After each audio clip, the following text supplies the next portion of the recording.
Welcome to my Atari 7800 basic tutorial. So get your Atari mug and fill it with your favorite beverage. Put on your spectacles if you got 'em, and let's make a thing!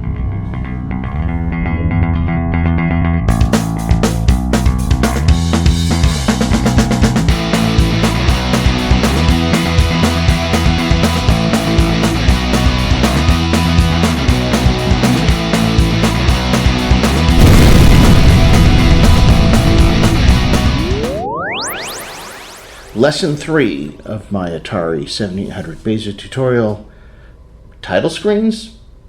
Yes, title screens. Do title screens matter? I think so. They are the bow on the wrapping of a present. Not necessary, but kinda cool nonetheless, and almost expected once you realize that they are not there.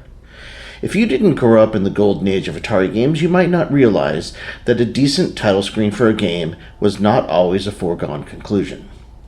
Many computer games at the time had nice title screens, as did arcade games. Computer games had their pedigree from college campuses and the garages and bedrooms of hobbyists, where free expression was not only possible but encouraged. Early companies like Sirius, Broderbund, and Muse made games for computers like the Apple II, TRS-80, and Atari 100 used nice title screens to introduce their games in imaginative ways. Arcade games had to stand alone in large rooms begging for quarters, so very early it was established that they could benefit from elaborate attract modes and title sequences to get people interested in the games held inside. But early video game systems, with their comparatively limited storage, memory, and processing capabilities, eschewed title screens for color cycling static screens and let the box and manual do the talking. They needed to get as much bang from very little buck as possible. But this held true even when conventional wisdom might make you think it was not so. Even Atari VCS games one might think would have elaborate title screens given their relative importance in the history of the VCS did not. Games like Superman, Adventure, Asteroids, Space Invaders, Missile Command, Yar's Revenge, Pac-Man, Defender, Berserk, and even Vanguard eschewed any type of window dressing so every single bit of ROM could get onto the screen. The first exception to this might have been Howard Scott Warshaw's twin release of Raiders of the Lost Ark and E.T., both of which feature elaborate title sequences. Both Mattel and Coleco, Atari's main competitors at the time, used uniform startup screens that helped give their games a sense of community with the rest of the titles. Mattel used a standard green with white text title screen that was facilitated by the system ROM. Coleco used an attractive branding of their logo with simple text to introduce the game that usually led into a game select screen. While not exciting, they were attractive in a way that made it look like Coleco cared about having a common look and feel. This changed over time. By the time War Games and Rocky were released for that system, they had added some animated intros. While we're not exactly title screens, seemed to understand the concept. I can't pinpoint the exact moment title screens became important for VCS games, but it was sometime after the release of Miss Pac-Man in the spring of 1983, when Atari was struggling to make a profit and losing video game player mindshare to the likes of Coleco, who brought fresh perspective to home video games with arcade-like graphics matched with unique games that did not feel stale. For instance, Coleco's packing game Donkey Kong, then still one of the hottest games in the arcade. By contrast, the Atari 5200 included Super Breakout, that, while a decent game, was almost 6 years old at the time. While the 5200 used a common intro screen similar to Coleco and Intellivision, many of the actual title screens for the games were taken directly from their Atari 400, 800 brethren, and while functional, many were not very uniform and made the games for the system seem like they were created sort of willy-nilly. Individually they are fine, but as the Super System from Atari, they could have used a much more uniform aesthetic. So by late 1983, the 5200 was not selling well, the VCS business was crumbling because of poor distribution planning and loss of consumer confidence in the platform, while ColecoVision was killing it. Atari needed to do something. About then, the approach to title screens on VCS games became much more elaborate. Maybe this was a directive from inside Atari, and maybe it was the result of many of the games being contracted out to GCC, the inventors of Miss Pac-Man, and the eventual designers of the 7800. Whatever the reason, VCS arcade translation games like Centipede, Dig Dug, Phoenix, Jungle Hunt, and Moon Patrol each contained elaborate title screens and attract modes that went far beyond the arcade game conversions from 1980 to 1982. These games were 8 and 16K carts that used bank switching to create their impressive title sequences. Even if the games themselves could not match Coleco's near-arcade quality, the title screens might pull some people in. In many ways, these title screens from later VCS games are like animations from the later Amiga and ST demo scene. They push the limits of the system in ways that no one thought possible. In some cases, it was lipstick on a pig, but you can't deny that some of the title screens, and even many of the games from the last years of Atari Inc.'s VCS output, were pretty impressive. For the 2600 and 5200, the epitome of the title screen might be Gremlins, a game released for the Atari 800, 5200, and 2600 near the end of Atari Inc.'s reign in the summer of 1984. They feature attractive title sequences for colorful and decent action games. It feels like Atari finally learned their lesson on how to present their games that were translations from other popular media, but it was too little, too late. With the 7800, it appears Atari was not going to make the same mistake. When it came to the first batch of GCC design games for the 7800, it was apparent that good title screens were not an afterthought. Since the 7800 was a very capable machine, it was the first time all the games had some kind of standardized looking title screen. In fact, the first 11 games, all developed for release in 1984, used a very similar style of title screen.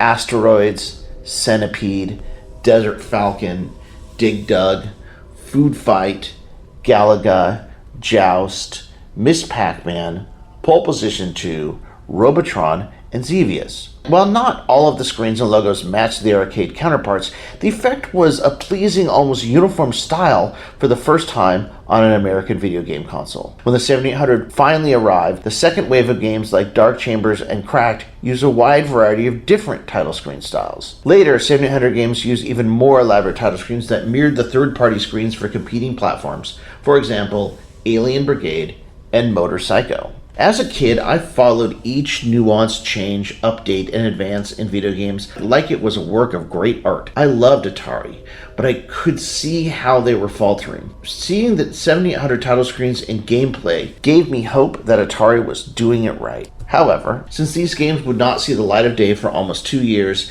the NES beat the 7800 to the punch with its own uniform style. And this, like many other things we've discussed in our podcast over the years, is essentially what we call the vertical blank. It's what could have been. The nice thing is, with Atari 7800 Basic, we no longer have to speculate about what could have been.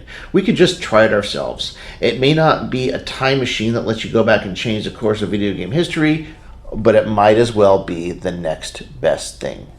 So recently I caught up with Michael Feinstein to do an interview for the Into the Vertical Blank podcast about his time working at GCC. He programmed several amazing games as part of a team, including Phoenix for the Atari VCS, Joust for the Atari VCS, Jungle Hunt for the Atari VCS, Battlezone for the Atari VCS. He was also one of the designers and programmers on Atari 7800 Desert Falcon. So here's what Michael had to say about title screens on the VCS. One of those Atari games that had an actual title screen, like a logo, like the Jungle Hunt logo comes over. Do you remember what, like, if there was a decision to do that, or was it just like, hey, this would be cool if we could just make a cool logo to come up on the screen to show the title of the game? I think it was a matter of whether there was space and things like that. Like, we had one in Phoenix, we had to cut it. Like, we really wanted to do it for every game. In Phoenix, we made the decision to cut it, to cut anything fancy. We just had like a little logo on the screen.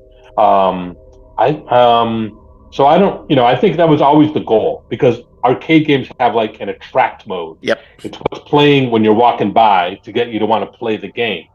And we wanted to have an attract mode in our games, so it felt like you're in an arcade. And, we did have it like in Joust, which is another game I worked on. We had like the rising letters. It looks like the arcade game almost. Like, it's pretty cool. It's pretty amazing. We were able to mimic that pretty well. And so I think we always had the goal of trying to do something that looked like the arcade game one, or at least something that we could create that had the same feeling. But like I said, sometimes it had to get chopped because we had to make the decision: do we keep that in there, or do we go to something simple and have better gameplay or graphics? So. I try to create title screens for my games as soon as possible because it makes me believe they are real. However, what's funny to me is my own personal track record of releasing 7800 games, one kind of demo. You might think a title screen would be paramount. In fact, that single game, Last Stand Halloween, is the one game that I never made a title screen for. Oh well. Note, Atari 8-bit. In the last episode, I said the Atari 400-800 could display 5 sprites. While this is technically true, it needs more explanation. The Atari 400 and 800 could display 4 sprites and 4 missiles, and the 4 missiles could be combined together into a 5th sprite. The point, though, was the 7800 Maria chip was a completely different kind of architecture. Okay, part 1. What game is this? So now it's time to take a step back and think about what kind of game we want to make. Don't worry, we'll get some coding done in this lesson too, but just for a bit, let's think on what exactly we're doing. To get inspired, I'm going to create a banner graphic, one that is larger in height than one zone, and we're going to do it in 12 colors. This is a graphic designed for Atari 7800 graphics mode 160B. Here goes. Now, there's a show on History Channel called The Secret of Skinwalker Ranch. If you have not seen it, it's about a real ranch that is supposedly some kind of portal or interdimensional gateway to somewhere. On the show, they're always shooting rockets in the air with various sensors, trying to simultaneously get UAPs to appear and to figure out where they might be coming from. They use cows as biosensors because there have been some supposed animal mutilations in the area. They fly drones. The owner of the ranch uses a sleek black helicopter flown by his brother to help with experiments. It's simultaneously fascinating and also kind of preposterous. But for the sake of the game, we'll pretend like it's all true, and there are many ranches like Skinwalker with interdimensional portals above them. And this game takes place in one of them, but not necessarily the one from the show.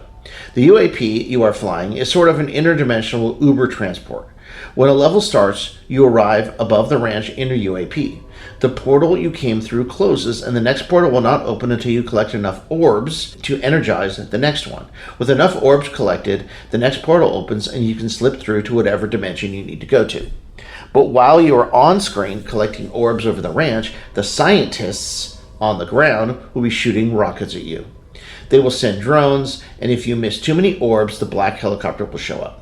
If you collide with any objects, your visibility factor will go up. The worst thing for a UAP is to be so visible that someone can take a photo of you. If you hit 3 objects on any level, a photo is taken and the game is over. However, you have a chance. Cows happen to be your saving grace. If a cow appears on the ground, collect it and your visibility goes down. You also have your own 1.6 gigahertz, if you've seen the show you understand what I mean, wave beam that can shoot the enemies out of the sky.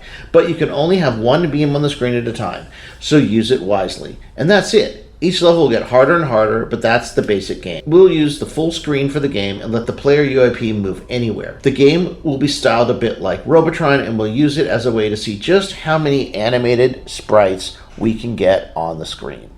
Now, let's go load in this title screen I just made and get moving. Part 2, more memory. So let's start by changing a bit of the boilerplate we used in the previous lesson. Remember when I said we will only ever need 32K? Well, that was just to not confuse things. But now that you have some idea how things work, you've seen a little bit of how the 7800 uses memory, let's expand the cartridge format a bit. Set ROM size to 128K RAM. Then next line says set DL memory 4000 $7FFF. The first line sets the cartridge to 128K ROM, which gives us 8 16K banks to work with. We will not talk about bank switching quite yet. We are just getting ready for it. RAM at 128K RAM will make an extra 16K RAM available and addressable at all times. This is huge. The Atari 7800 by default has 4K of RAM, which is okay, but not great if we need to track and display lots of objects on the screen with lots of properties. Set DL memory $4000 $7FFF takes extra RAM and uses it to expand the display list of the 7800, which in turn will allow more objects on the screen. So, now let's display our title screen. To do so, we use a new function named Ink Banner. Ink Banner tells the 7800 that the graphic we're loading extends higher than the current zone height of 16. Ink Banner /images title.png 160b. Notice 160b.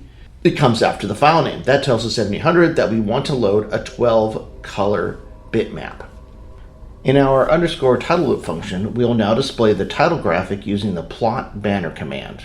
Plot banner title 0,32,50. Plot banner is similar to plot sprite. The first parameter is the name of the graphic to display, followed by the palette and the X and Y location. Notice you only set a single palette even though the sprite uses 12 colors. This is because 160B sprites use first 4 or second 4 palettes. For a 12 color graphic, specify palette 0 for the first 12 colors or palette 4 for the second 12 colors. Save the file and let's test it out. First, let's look at the output window. Notice at the top it says it loaded title as 2 sprites, title 00 and title 01. That's what load banner does. Also, before we loaded the title, we had 2,992 bytes left in bank number 1.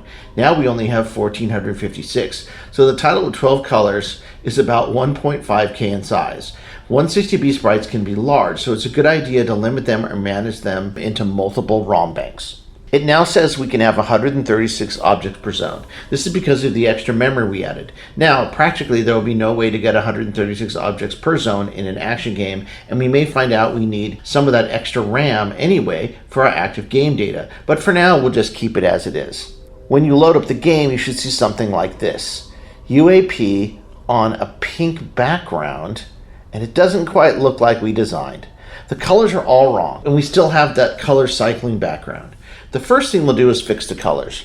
Recall we set the color palette for text and sprites above all our code in the previous examples. We need to be more flexible than that. The color palettes in the 7800 are redefinable at runtime, and we want to make use of that feature. So first, let's move our original color palettes into the init game function. Next, we will create a label named setTitleColors. This label allows us to set the colors once and then drop into the title loop. We don't need this function now, but when we have a function to restart the game, we'll want to reset the colors so the title graphic displays correctly. Then after setTitleColors label, we will load all the color constants that Atari 7800 Basic created for the title graphic. So setTitleColors. Notice how it's P01C through P3C3. We use the constants title color 1 through title color 12. Recall that this is a new feature I just discovered by reading the Atari 7800 Basic manual a couple lessons ago. Previously in my games, I had to set all of these colors manually. In some cases, it took actual days to swap all the colors of a multi-sprite 12-color graphic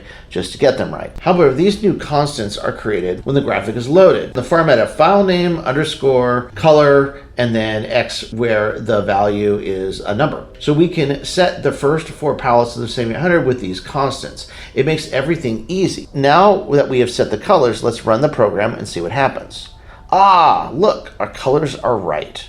Part 3, cleaning up. So now that we have a proper title screen graphic and we have an idea for what we are making, let's clean this up. We no longer need to cycle the color background, as, let's be honest, it's pretty annoying. We'll also add a subtitle called Quantum Layover, because in the game we are sort of at an interdimensional rest stop waiting to get out. And then we'll also add the text fire to start as an instruction to the player. For the new text, we set the palette colors to 3 and 2, which will use the colors in those palettes to display the text. I've rearranged the locations a bit to optimize the look of the title graphic on the screen. Plot banner 0,32,50, and we're putting the text on line 6 and line 10. When we run it, we'll see this, which I don't think is too shabby. And there we have it, a decent little title screen for our Atari 7800 game. So this was a shorter lesson this time, but we learned some valuable things about sprites and colors and memory, and also I hope you enjoyed our little rundown memory lane of our short but incomplete history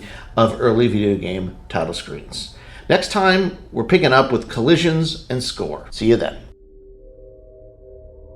Let's see what it does.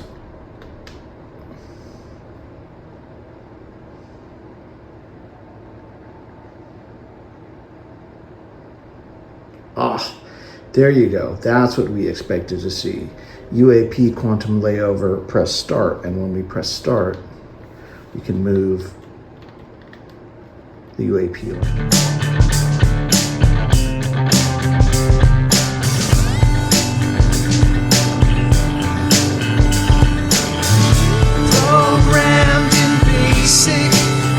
Explored 8-bit worlds, Pixels crashed onto